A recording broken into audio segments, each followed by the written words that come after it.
Hello and welcome everybody, what is going on? So I wanted to make a video on the transfer window, on our transfer window, simply because I think we're pretty much done. I think we're pretty much finished. So I think it's a good time to actually make a video regarding all the transfers that we've made, all the people that we've sold, all the people that we've bought, and see whether we've had a good one or whether we've had a bad one. And I think ultimately, looking at our transfer window, looking at all the players we sold, I don't think we actually sold anyone truly that will be people will be shocked to see to have seen gone. And there are a lot of players obviously that retired: Alonso, Lahm, technically Tom Starker as well, who a lot of people obviously wonder how that void is going to be filled, but not truly anyone that we've sold. We've sold Benatia, who, he really didn't have a big role at Bayern, considering his injuries and whatnot, but we've had Benatia. Then we had Gaudino, who I think most people have pretty much already written off anyway, so like I said, not really somebody that a lot of people will be like, what happened? Or why did we sell him? He's probably our most important player or something like that. None of those kind of players. Then we had Douglas Costa, who's a very divisive player, honestly. A lot of people like him, a lot of people didn't want to see him gone, and a lot of people did want to see him gone. So I guess depending on which side you are, I've already made my thoughts known about Douglas Costa, so you guys know my thoughts. Then we've had Serge Gnabry, who's technically just on loan, but I'm considering him a purchase rather than a departure. And then we've had Badstuber, who I would have personally loved to have seen stay at Bayern for obvious reasons. But seeing him go to a club where he's going to get regular game time, that's also very, very important. And I think it was always coming, although it wasn't always. I don't think a lot of people wanted it to happen, and I'm pretty much one of them. But I did think that it was always coming. I did think that was always a likely thing to happen, and the fact that it happened, it is what it is. It is what it is, and now he needs to get game time, and he's going to get that at Stuttgart, so that's the good thing. But yeah, those are the players that we sold, and looking at the players that obviously we bought, there is a lot of names. Like I said, I'm going to include Serge Gnabry in the names of arrivals instead of departures. Now we've got Niklas Süle, who's obviously a great player. Then we've got Rudy, who's obviously surprised a lot of people. Then we've got technically Coleman as well, I guess, because we purchased him. We've got Serge Gnabry, Tolisso, and James, who's a loan, but he's still a player that came to the club. So that's the players that came, that's the players that left. I'm just looking at the players that left. Like I said, I don't think we necessarily sold anyone that a lot of people were surprised about or shocked about. I really think that a lot of these names, a lot of people expected them to go. A lot of people expected Benatia to go, they expected Costa to go, they expected Gaudino to go. Obviously we have Lahm and Alonso, the void to fill, and the question is, have we filled that void? I think it's a question that's a bit too premature to really answer, but just looking at how some of our players that were supposed to give us an option in their position, such as Rudy, such as Tolisso, players that give us an option to fill Alonso's role. You could say that yes, it's still early days and whatnot, but perhaps not one-on-one. They don't really fit because they don't, and none of them play like Alonso. Rudy's more of a defensive midfielder. Tolisso, more of a central midfielder that likes more of a box-to-box, really, to be fair. And then you have obviously Alonso, who is much more of a deep line playmaker, who just sits back essentially and dictates the game. We're not gonna get that from Rudy. As good as he was in that one match against Dortmund, we're not gonna get that from him, and we're definitely not gonna get that from Tolisso because he's far too hectic for that. So Thiago's probably our best bet. But like I said, I think we're gonna switch systems. I think it's going to be a totally different way we're gonna play. Like obviously we've seen that already with us trying to play a 4-2-3-1 and then switching to a 4-3-3 because we realized, hey, it was not really working. So let's switch to a 4-3-3, and obviously that then did work. We looked much better in midfield. So I think Ancelotti is clearly still experimenting, and I think that might take a good another 2 months or so until we have finally found out how we're going to play for the rest of the season and how he's going to want to set up his first 11 essentially. Then we have Benatia obviously leaving, and in his role we've got probably one of the most talented youngsters, one of the most talented defenders in the world, and that's Niklas Süle. Also really amazing for 20 million euros. That's amazing. And I think we have actually improved. As much as I like Benatia, he just wasn't reliable enough. He was always injured. And Sula, I think he's, in my opinion, he's as talented, or I should say, he's as good as Benatia, but he's also very, very talented considering his young age. So that means that he can even get better. And I think if he gets better than he is currently, then he's certainly he's gonna be one of the best defenders in the world. I think there's no doubt in my mind, in all honesty. But it's all about how much game time he gets, and I think with the way we're getting injuries right now, he's going to get a lot of game time. So I'm looking forward to seeing him play a lot. And personally, I think that's another upgrade. Now, then we come to the big position, which is Philipp Lahm. Philipp Lahm.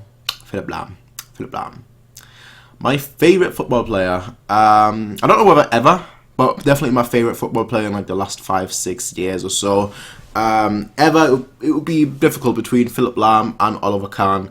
But the name rhymes as well, so you can kind of tell. But it would be difficult to choose between one or the other. But definitely one of my favourite players of all time. I'd say probably my favourite player of all time. And probably, in my opinion, definitely the best right back of all time. But obviously that is highly debatable because coaches like certain right backs, and he was not as aggressive as others. He was not as defensive as others. He was just much more balancing, and he was probably the most balanced right back you could ever get in world football. And to see him retire is obviously always going to be a difficult task. A difficult task, I should say, not ask. A difficult task. And it's going to be quite interesting to see. I think like the right back position is one position that is very difficult to say whether we could actually replace him adequately or not. Because let's get the facts right. Kimmich, he, as much as I didn't like to admit it, he is pretty good at right back. He's pretty good at right back. His crosses are outstanding, but defensively he's not that great. He makes up for it with his intelligence, but he is not that. He's still just pretty new to that position, so it's going to be quite interesting to see how that develops. So Rafinha, I don't consider him really for that right back position, in all honesty, because although he's a good backup, he's not really a good first choice. And I don't think if he were to be our first choice right back for the rest of the season, I would actually be worried. And I think it's kind of obvious that Kimmich is going to be a first choice right back, considering what Ancelotti, considering what Rummenigge, considering what Uli Hoeneß, considering what basically everyone has said, he's going to be our first choice right back. So Kimmich, I think he's pretty much set at that position. And I think Rafinha, him being a good backup, that's good enough, Then we have Rudy as well. He can play in that position, but I think he's probably going to be much more in midfield and just going to be an option for right back. If anything happens to Kimmich, I think then him and Rafinha and Rudy will compete for that spot, in my opinion. So, yeah, I don't think Rudy is really going to be like a viable option for right back unless anything happens to Kimmich. Unless something happens to Kimmich. I really can't speak today. I really can't. But replacing Lahm is a difficult task. I said the same thing again. It's a difficult task, not a difficult ask. It's a difficult task. And although Kimmich is very, very talented, he's very young and he can obviously develop, get used to that position and then improve in that position. He is not a right back. He's good, but he's not a right back. Now, being a right back, obviously, you don't need to be born a right back to play as a right back, but you need to have experience in that position. And right now, Kimmich, he needs to play against good opponents. Good opponents where his defensive task will be asked of him, where his defensive duties will be put to the task, and where he essentially will have to perform at his absolute best. So far, he's been absolutely outstanding offensively. His crosses are just absolutely lethal. He's just very, very involved in the offensive play. Similar to how Alaba used to be, I guess you could say more like Bernat, really, who's very, very offensive minded. But the thing that Bernat has is he has his pace to help him out defensively. Kimmich doesn't. Kimmich has his intelligence to help him out defensively, and it's gonna be interesting to see how much that's gonna help him, how much not. Because let's face it, Lahm was never fast. He was never really the fastest, but he made up for that with his positioning. So Kimmich, obviously, he has a talent. I'm not denying that, but he's going to need to have the experience as well. I think the experience is going to be quite crucial for him right now. So, have we replaced Lahm? No. But it's better than nothing, I think. I think we lost, let's say if Lahm were a 10, right? We lost a 10, and we've got an 8 with a plus. 8, we've got a player with a potential of, with a current skill set of, say, 8, with a potential to get, higher. That's basically the way I look at it right now. So I don't think it's necessarily a downgrade because Lahm, obviously last season wasn't his best season. I mean, it wasn't necessarily a bad season, but it wasn't his best season. So I think him and Kimmich, I think Kimmich has pretty much a good chance to actually be as good as Lahm was last season. And then let's hope that he's going to get as good as Lahm was in his prime, because if that's the case, then we should be in for some good years. So yeah, overall, I think our summer signings, you look at obviously Serge Gnabry as well. He's on loan, so he's gonna be. I might, and this keyword being here, might. I might do like weekly videos just to see, obviously, if he's played or whatnot. Just to do like a progression update on him, how he's done, how he's been playing, whatnot. But like I said, that all depends on how much time I've got, because this year will be I'll be pretty busy for this year. So we'll see if I have the time to do that weekly. Then we have obviously Tolisso, who a lot of people didn't really know what to expect at the beginning, and now that we've seen more of him, we kind of know what to expect. We've seen his good, and we've seen him in his bad times, so we kind of know how he plays when he's at his absolute best, and we can't, well, maybe not at his absolute best, but we know how he plays when he plays at his best, and we know how he is when he plays at his worst, maybe not his worst, but you get the point. We've seen him in his good times and in his bad times, so now it should be fun to watch him just improve with the team, get used to the team, play with Thiago, play with Vidal, play with like the key midfielders, and then just see how he develops. And then we have James Rodriguez, who obviously right now is injured. Of course, it's just the look of being it. It's just the look, really. He joined Bayern and he got injured. It's just the way it is at the moment. But James, interesting player. I think it's quite interesting, really, for me to really see where he's going to play, because right now he's been mainly playing as a right wing position. So just seeing how that really progresses, whether he's going to be there for like the remainder of the season or not. We'll see. I want to see him and Kimmich, really, because Kimmich, he offers so much offensively that I would love to see James with another player that helps him out on that right attacking, that right side of the field, just that position. I want to see him with Kimmich just to see whether that's going to work nicely as I expect it to be, or whether it's not going to work out as well as I'm hoping it to be. But yeah, he's definitely an interesting player, James, and definitely a player that obviously a lot of us will be looking forward to seeing play, because that's usually the thing with attacking players. Everyone likes seeing attacking players. Everyone wants to see attacking players play. Nobody really cares about defensive players. Nobody really cares about the midfield, left back, right back. It's all about attack, which I kind of find a shame, because I'm more interested in defense personally. I don't know. I like the defense more. It kind of just says a lot about my favorite players, Lahm and Oliver Kahn. Perhaps the one outlier really is Ronaldinho. Them three obviously being my favorite players, but yeah, I've never really been someone that really looks for attacks. It's never really interested me that much.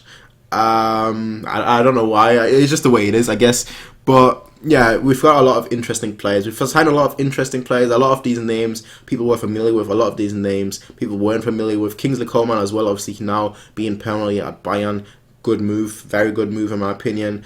He's definitely one that can develop. He's obviously shown in preseason already that he wants to take his chances. He is taking his chance, and if he continues the way he's been going right now, then he's going to be very, very good. And he's going to, he's looking forward to the future. Still looking at his young age, 20 years old. He's going to be an option for the future if he continues to progress. So I think overall, our summer has been actually very good. It's maybe not the names that we were expecting, maybe not the names that we were all hoping for.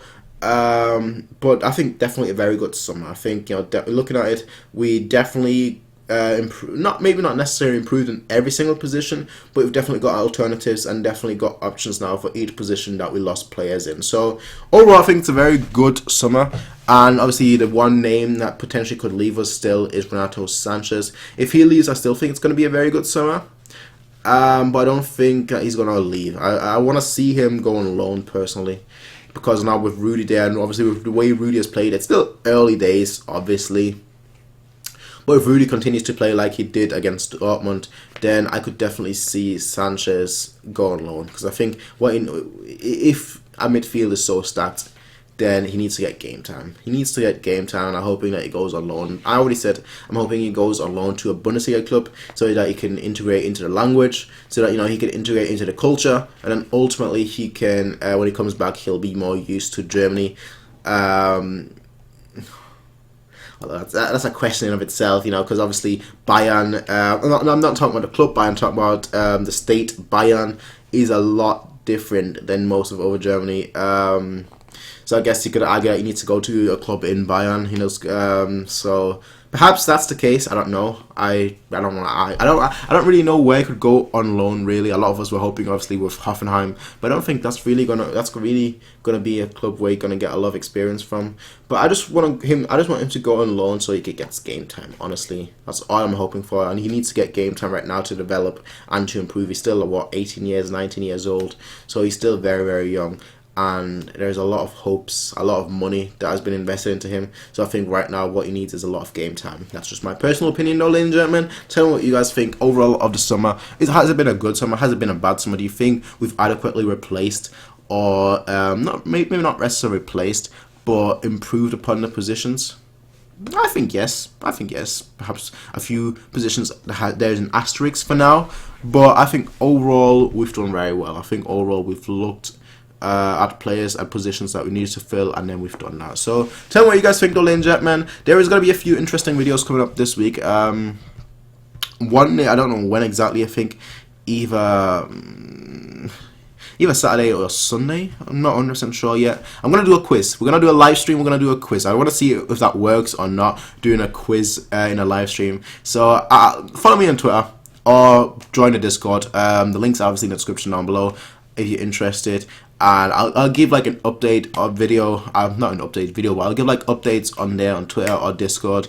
And basically like an hour before the quiz starts, I'll give an announcement or whatever that it's gonna start in an hour. So and just to see it, there won't be a prize. I know a lot of you guys will be like, well, it's a quiz, there has to be a prize, right? The winner will get a prize, but no, not for now. There won't be. Maybe in the future there will be. But essentially the way it's gonna work is I'm gonna live stream. I'm going to write some questions down. I'm going to, some questions regarding Bayern. Maybe one regarding football just in of itself. But I think some questions just regarding Bayern and our club. But essentially it's going to be like I'm going to ask the question, and then the first person in the comment section to answer them will win the round, I guess you could say. So, like I said, it's an experimental thing. I want to see whether it works or not. If it works, we might do that in the future. Again, if it doesn't, well, then I won't. Then I know it at least. And I'm also planning on obviously doing the Bundesliga preview and the DFB Pokal preview. But the Bundesliga preview, that might be quite a long video. It might be like 25-30 minutes because I want to talk about each team a little bit in depth. Yeah, so there should be a few videos this week and next week. But until then, though, ladies and gentlemen, I'll see you guys next time. Everyone, have a nice day and bye.